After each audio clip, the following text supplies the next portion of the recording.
Good morning, good afternoon, good evening guys. Welcome back to my next vlog channel. So for today's video po, nandito tayo sa kulungan ng manok ko. Gusto ko lang kasing picture sa inyo o ipakita itong isang uri ng native chicken na tinatawag na ulikba native chicken. Sa Philippines ito, sa Pilipinas po guys.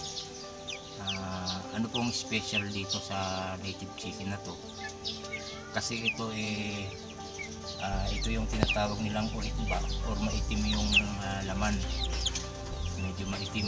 So ito po binigay lang ng isang kaibigan natin. Pakita ko sa inyo guys, yan, isa lang siya, babae yan guys. So medyo mailap ito, almost ilang buwan nang nakakulong to, napakailap pa rin niya.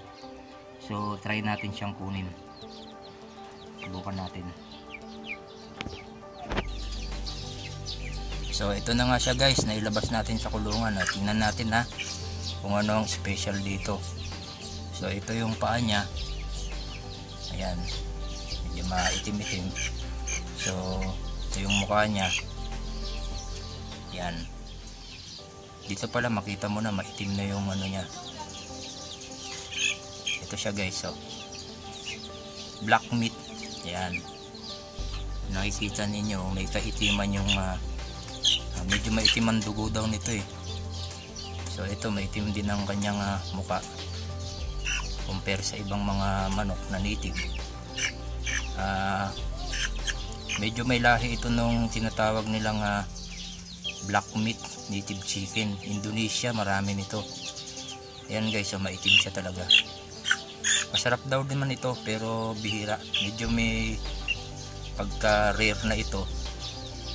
So nag search po tayo sa YouTube, siguro po medyo may lahi ito nung tinatawag nilang ayam simani na manok, yung mga black meat chicken.